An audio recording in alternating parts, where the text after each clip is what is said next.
Hello les lions, voilà, je vous accueille aujourd'hui en face de la boxe, dans les emplacements qu'on a pu aménager.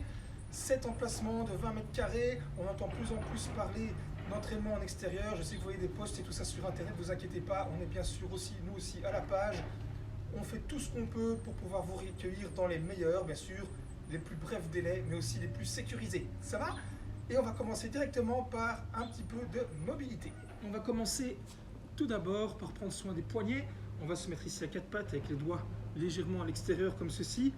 Et on va aller à gauche et à droite avec les hanches. Et bien sûr ici on fait ça pour bien ressentir ça dans les avant-bras. Et au fur et à mesure, on va rapprocher les mains jusqu'à arriver à quelques centimètres comme ceci. Faites ceci pendant une petite minute. Ça va?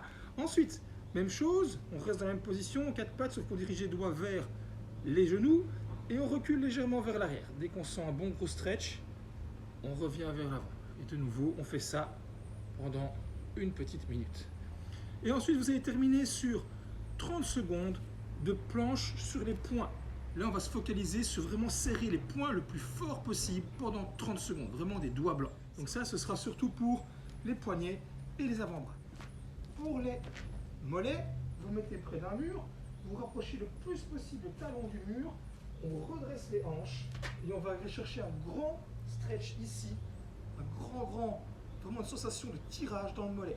N'allez pas trop loin non plus, mais restez comme ceci pendant 30 secondes. Ensuite, vous allez choper votre coup de pied, tirer sur le quadriceps pendant 30 secondes. Ça va? Même chose bien sûr de l'autre côté, 30 secondes pour le mollet, 30 secondes pour le quadriceps. Pour bien chauffer le gainage, pour bien chauffer le lock au niveau des coudes, vu qu'on va travailler assez fort sur la position d'handstand d'aujourd'hui, on va faire un tabata en planche sur un bras tendu. Je m'explique. 20 secondes, vous allez être ici avec les pieds largeur d'épaule. Vous allez situer votre main directement en dessous de votre plexus et tenir comme ceci pendant 20 secondes. Vraiment sentez que vous jouez bien sur votre centre de gravité, vraiment au niveau du nombril.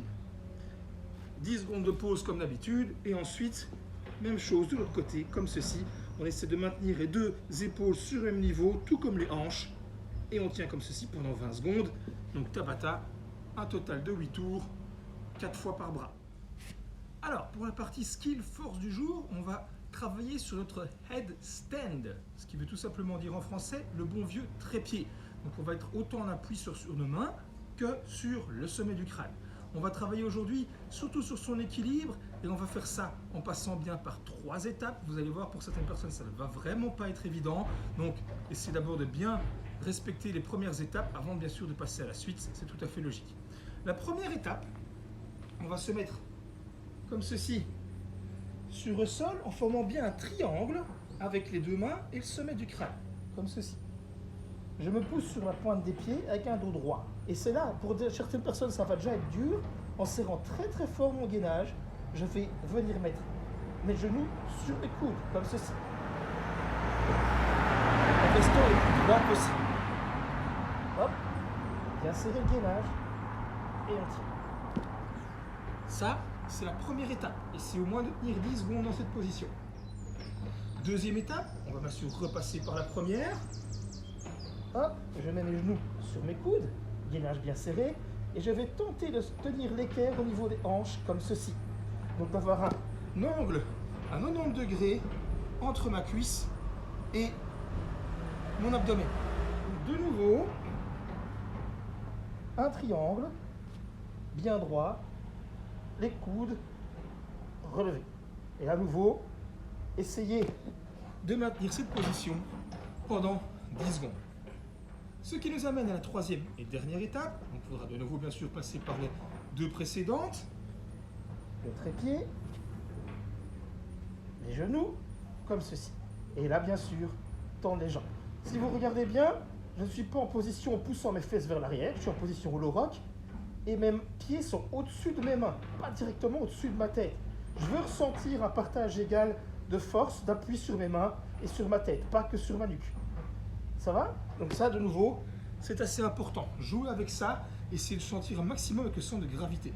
Ça va? Pour ceux pour qui ça passe bien, et bien alors voici le petit challenge. Tenir 10 secondes dans la première étape comme ceci, 10 secondes comme ça, et ensuite 10 secondes comme ça. Alors, pour le WOD, pas parce que je suis à la boxe que je vais commencer à sortir du matériel comme un petit bourgeois, non, certainement pas. On va continuer à faire ça avec bien sûr les moyens du bord. On a une structure for time, donc pour aller le plus vite possible, on va aller dans un premier temps de manière dégressive de 10 à 1 et ensuite remonter jusque 10. Donc 10 SN push-up, je vais vous montrer tout de suite, 10 V-ups, les abdos portefeuille, et par contre les step-up que j'expliquerai par paire. Donc si vous voulez, ce sera 10, 10, 20, 9, 9, 18 et ainsi de suite. On descend jusqu'à 1, 1, 2 et on remonte ainsi de suite jusqu'à atteindre donc de nouveau 10, 10, 20. Les SN push-up. Donc le mur bien sûr, on a les deux manières de le faire, soit strict, soit en keeping. Ça, il n'y a rien à poser. Comme on l'a fait là maintenant, les deux mains bien par terre, hop, quand je descends, c'est sur un trépied, et quand je repousse, les coudes tendus, les oreilles devant. Pour le keeping, on descend sur la tête, les fesses contre le mur, les genoux écartés un petit peu comme si c'était dans un squat à l'envers, gainage bien serré, explosivité au niveau des hanches, même chose, je pousse en tendant les coudes et la tête devant. Ça va? Donc ça, pour démarrer, on en fait 10. Le mouvement suivant, les V-ups. Je commence dans une position hollow, donc bien contracté, mes talons à quelques centimètres du sol, les bras bien tendus au-dessus de la tête, et à chaque fois en essayant de garder bien les jambes tendues, je viens toucher mes gros orteils, comme ceci, en gardant bien tout le temps les abdos serrés. Bien sûr, on sait très bien, c'est pas donné à tout le monde, on peut bien sûr scaler ça en tuck crunchies, même position de départ, bras et jambes tendus, et je viens choper mes tibias. Bien revenir dans cette position-là, entre deux reps, pas comme ça. Ça va? Donc ça, c'était pour le deuxième mouvement, les V-ups ou tuck crunchies. Pour les step-up, comme je vous l'ai dit plus tôt, là par contre, on va les faire par paire ou doubler les reps tout simplement. On va les faire en portant quelque chose en front track, donc pas sur votre dos, parce que ça va être chiant sinon à chaque fois l'enlever une fois que les séries vont venir plus courtes. Prenez ce que vous voulez, le plus lourd possible, on tient comme ceci, devant soi, que ce soit un sac à dos ou quoi que ce soit. Ce qu'on va faire aujourd'hui, c'est ce qu'on pourrait appeler des low box step-up.